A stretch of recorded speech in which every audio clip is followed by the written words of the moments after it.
Adventures here with my channel update video for July 2016. A little bit behind this month because well, it's been busy and my wife's been sick with a dreaded flu virus.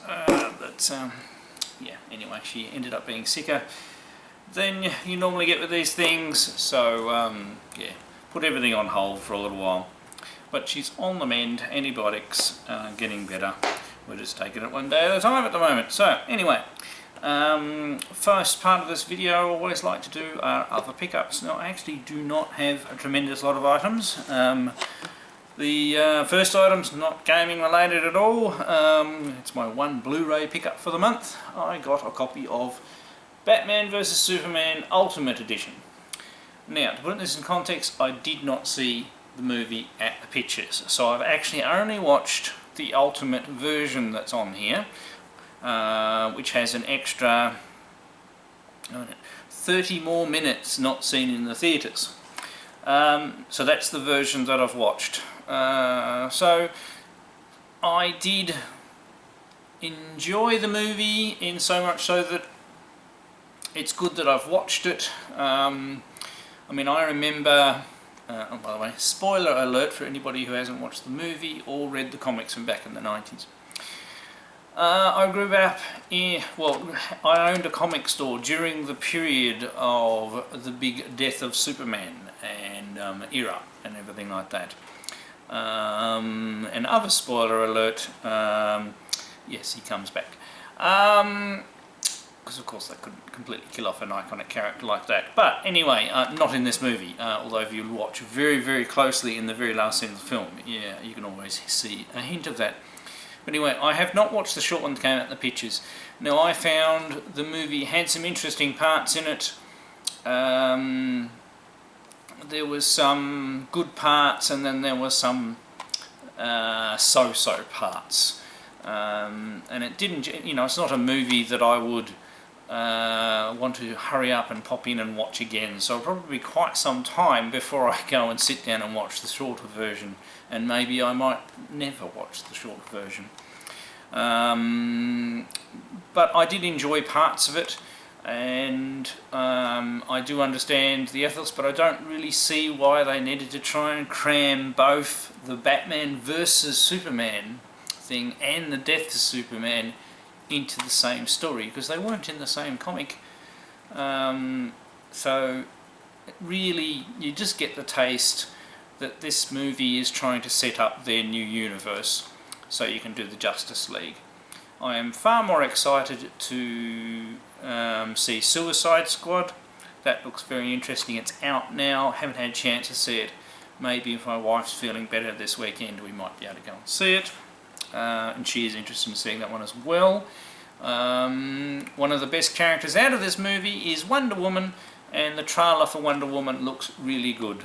I actually have always quite liked Wonder Woman as a comic book character, her being DC's universe, sort of a mishmash of Captain America and Thor into one but female character.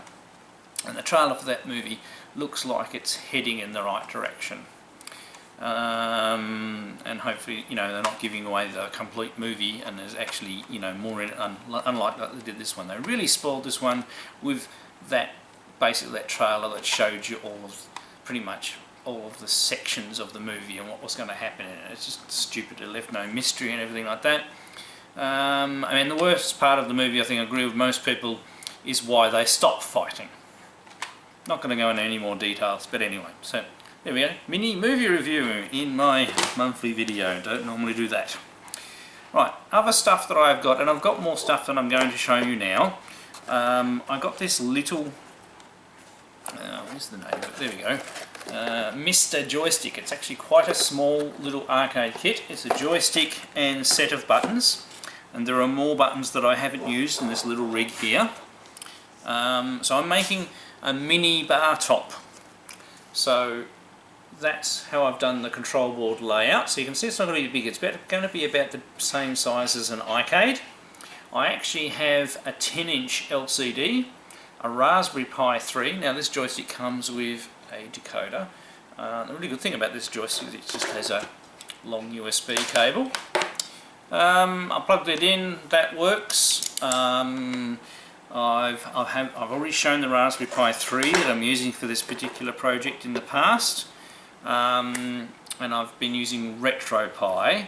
It's a bit of a pain that you've got to go in and reprogram everything through. Basically, all I want it for is MAME. I haven't really tried any of the other emulators, so I may actually try a different front end rather than RetroPie, because I'm only interested in the arcade parts. But I have got the arcade games working quite well. I've only hooked it up to another larger HDMI monitor yet. I haven't tried the little one that I got. But anyway, that joystick kit I think was about $16 US delivered. So you can't knock that. So it has little buttons and big buttons. They're not as good as other buttons, but they still click alright. That's the larger buttons, and that's the littler buttons. You can hear clicking now. That's quite a clicky little joystick that feels quite responsive, so it'll do as a little mini, bar top arcade. Obviously that board that I held up I'll need to paint as well at some stage. Also, as another viable output option, not that I've had a chance to play with it, I got these little boards. They slot on top of a Raspberry Pi and provide you with a VGA output. Now I haven't tried this with a generic Pi boot up. I think you've got to boot it up and then you've got to issue a command to get this going. I haven't really played with it, but these weren't very expensive at all. These were under $10, and might have been about $6. I've got a couple of them so I could play with them. Obviously I also got the LCD screen, which I didn't bring out here to show you. So anyway, yes, I'm working on a mini bar top, so I will try and do a video on that when I put more of it together. I actually hope to have more of the wood cut out, but the first weekend when I actually bought the piece of wood, got home, got completely interrupted and didn't get to touch it at all. Next weekend, which was the last weekend, I got the control board cut out. I cut out a few in case I made a mistake with the buttons. Got this one done, started putting the buttons in, and then got interrupted again. So that's about all the time I've had on a weekend to work on that, so it has been a little annoying. Now the only other thing that arrived is actually something sent to me by Gamester81 or John, and it relates to my homebrew activities. So Super EverDrive China version, because I'm working on a SNES game for CollectorVision, and I need to test and get it all running on a real SNES/Super Famicom. Because the timing is very critical in Super Nintendo games. And as I do this video now, I haven't had a chance to try it because of the really disruptive time I've had over the last couple of weeks, but I'm going to try it tomorrow night and see how it works. And then I'll be able to try some of the code on the weekend, and we'll be set up and ready to go. I think, no, this one doesn't have a debugging connector, so you've just got to copy the files onto your SD card, plug it in and fire it up. So that's all the pickups, not a huge amount of pickups this month. Now most importantly, we need to draw my competition, which I started at the in my last monthly video. Now I did ask people to make videos. I know that usually means you get less entries, but we did actually get 5, and thank you very much for those 5 for entering. I won't say their names because I've actually already recorded the draw. Of course, using a bit of technology. Also a piece of technology that I received in the last month that I'm very proud of getting, so we might as well put it to good use in drawing our winner. So let's go do that now. Right, and here we go. I thought what better way than to draw the entries than to do an exercise in programming. So I have fired up my very proud recent edition for this month, which was a Dick Smith System 80. A very rare machine, but one of the first machines I used as a young computer user back in the day. Never owned one, used to go into Dick Smith stores and play on one. So I have it hooked up. I've typed in a little program. So pardon me, our first line there ensures our random numbers we're going to generate are random. Then we print on the screen EA 1500 subs competition. We dim a little array, we make it 5 because there were 5 entrants. We print the entrance, and then we have a for loop. It's going to loop around a number of times for I equals 1 to 5, and then read A. That's going to read those data statements you can see down the end of the program. Line numbers 100 and 110 in this case. And we have 5 people there. You can't see them all because I've got this in wide mode, so you can read the text on my capture easily. After we read it, we print the names with a little dash in front of them so you can see the list of names. And then we do an input, press enter to pick a winner. And then we do our random number from 1 to 5. And then we print, and the winner is, and we print the name of the winner. So it's very, very simple. Thank you very much for the 5 people who made videos. And our prize is around here somewhere. Is our Game Chasers Season 3, all shrink wrapped. Let's see who's going to win. So run. So EA 1500 subs competition. The entrants are Dumex, Lactobacillus Prime, Gruss Newton, Mainmeister, Acidonia 150. So 1, 2, 3, and we'll press the button. And the winner is Gruss Newton. Hey! And Gruss Newton actually did one of his live broadcasts and went through his 5 shooters. It was actually quite interesting watching everybody's videos and lots of good fun. I'll try and think of some other things like this to do in the future. So, all right, well, congratulations, Gruss. I'll send Gruss a message to get his address. I don't think I've ever sent Gruss anything before, so I'll need his address, but I'll let him know. Everybody send him congratulations, and I'll put a link to his video down below as well. All right, so congratulations to Gruss Newton once again. Here is your prize. A completely sealed copy of the Game Chasers Season 3 all sealed special edition, and I'll post that over to you. I'll need to message you and get your address, but congratulations, thank you for entering my competition. We'll get that over to you soon. And I hope everybody enjoyed the way I drew the competition as well. So a bit of fun, a bit of learning exercise, learning a bit of code. As I like to do on these videos, spreading the love around, do a VR to a video. So Soul Funk Retro wanted to know our top 3 iconic gaming images. Now I haven't watched everybody's videos because I'm really behind on videos, so I may be picking ones other people to pick. Not that that's a requirement, but I've tried to do ones that are definitely the first ones that came into my mind that spoke about my love of retro gaming and images that have come to me as part of retro gaming and retro computers throughout my life. So number 3 is going to be the side of the Space Invaders cabinet, or even the Space Invader himself, if you want to be specific. I mean, he's on there, on the artwork on the side of the cabinet, but it's Space Invaders. Space Invaders really launched the arcade industry and gave us all of the games that followed. So it really harks as an iconic image to me.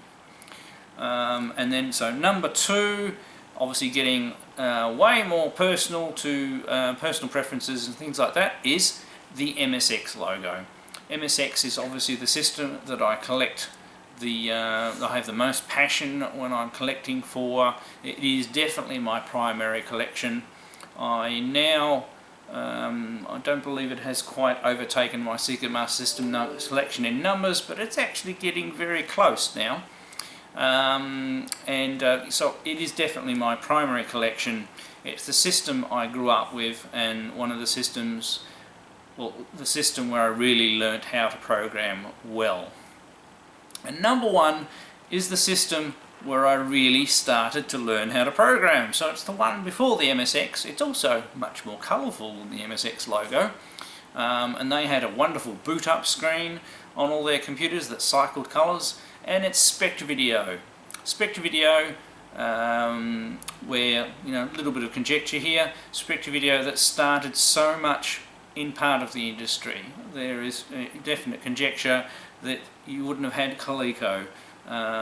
Potentially the design of even Sega's original console came from that design, or, you know, things leaked over and everything like that. So it is the primary image that I have with retro gaming.